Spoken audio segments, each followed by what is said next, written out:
Do you guys remember this little ditty? Roll it. Guys, roll it. Different shades, you be coding both sides, premium grade, plus color enhanced photos, the hearts around. Can you dig what is going down? If you think inserts are cool, Jack, Clear Basketball got one in every pack. 9 different sets, you love what you see. Boy, now you're talking quality.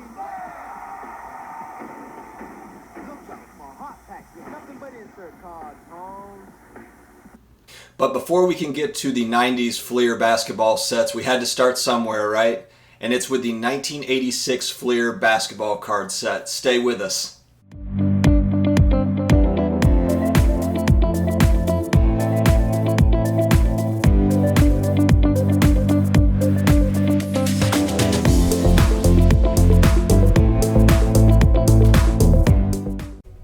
Hey, sports card collectors and investors. Hope everyone is having a great Saturday so far. We have made it to the weekend. I'm excited. Actually, I was just kind of surfing the net and I saw that there is a sports card show and a kind of like a non-sports card show, the whole deal, next weekend, about an hour from me. So I'm going to try to go to that one. I'll try to do some filming while I'm there. I think it's a decent sized show, so we'll see how it goes, but I'll definitely keep you posted on that. If you are brand new here, subscribe. Guys, we are talking about all the good stuff, all the fun stuff here. It's all the collectibles, personal finance, a lot of sports cards and graded video games and graded action figures and all the nostalgic stuff that we collect and buy. That's what we're talking about. Please visit the video description for all of my social media links. Join up with me on Instagram and Twitter. I like to get into the comments with all of my viewership and go back and forth and talk about these different subjects on the channel. We have about 300 videos so far, and we come out with daily content. So if you're looking for that daily content, you have come to the right place. Also in that video description, we have an email newsletter sign up. It's completely free. All right, guys, we are talking today about the iconic 1986 Fleer basketball set. You can see I'm a fan of it. I don't own lots of these cards. This is one of my grail cards that I'm searching out for, specifically a Michael Jordan rookie card, 86 Fleer, and a PSA 9. That's really my target card. Not affordable for me right this second, but I'm working towards it. But that's kind of where we are with my goals as far as 86 Fleer. I do own some of that set, but not a ton. This is an iconic basketball set, in large part because of the rookie class there that there was. So you're talking about Michael Jordan rookie, Charles Barkley, Joe Dumars, Akeem Olajuwon, Clyde Drexler, Karl Malone, Charles Barkley. I think I already said Charles. There's so many of them. Chris Mullin.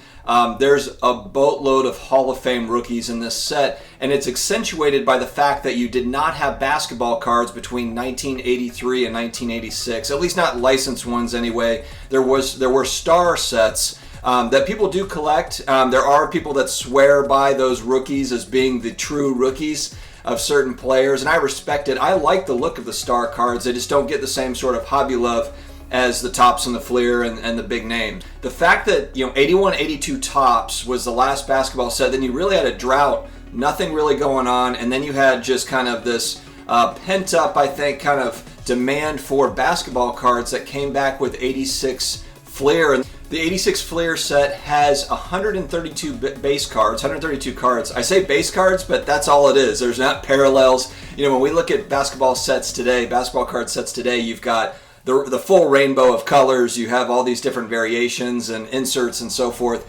This was really cut and dry, guys. This was 132 cards plus 11 stickers, and there was a sticker in every pack. So it kind of gives you an idea as far as how it was distributed.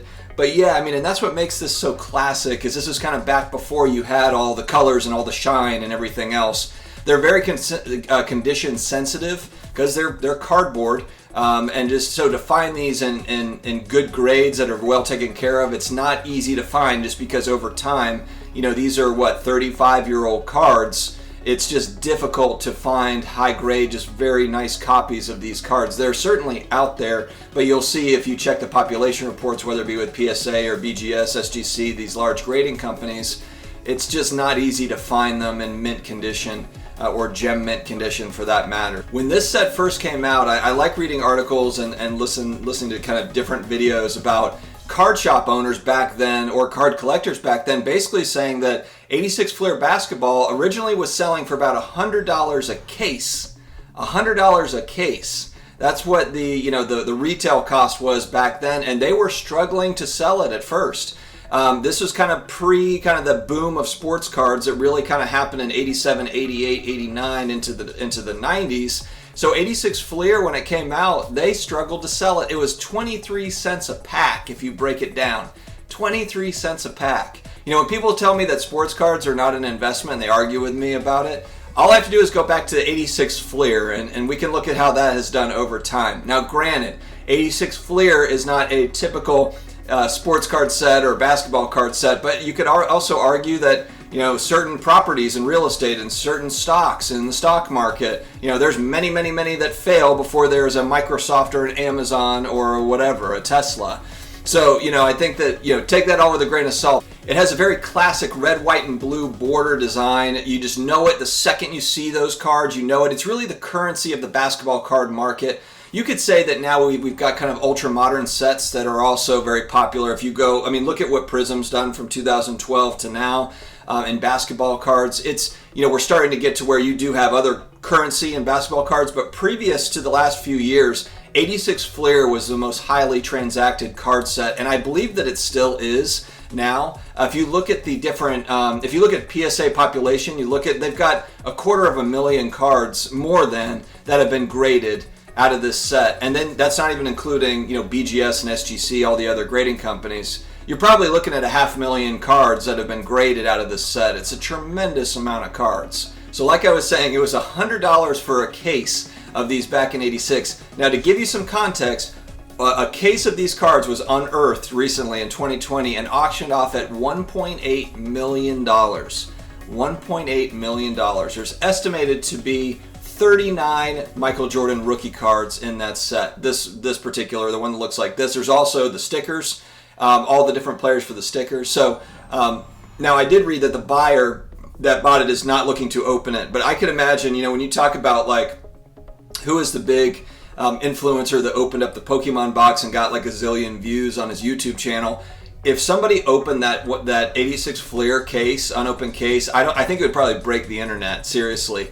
That would be it'd be amazing just to look and see, what's inside. It would all depend on how those things were cut, because always the issue that you find, it's not necessarily corners and edges, it's the centering that is going to be an issue with those older sets. It's going to be, how are those cards centered? Yeah, obviously, corners and edges and surface, are going to matter, but it's the centering. If those things were, how were they cut? And that would really determine the real value of that case, is just how those things were cut. And we'll never know probably unless somebody actually opens it. It doesn't sound like they are going to open it, but that's just unbelievable. $1.8 million, and also unbelievable that a case still exists out there. Is there another case? I'm sure people that owned card shops back then are just going through any and all inventory that they had to see if they can find it, because that would be you see, it's an amazing find. It's a valuable find. So this is one of those sets that will always be important. It's arguably, I think, the most important basketball card set, just based on that rookie class. You've got the GOAT in that set and his iconic rookie card. It's just going to be, I think 50 years from now, 86 Fleer still is going to be an important set, assuming that, aliens don't take over the world by then.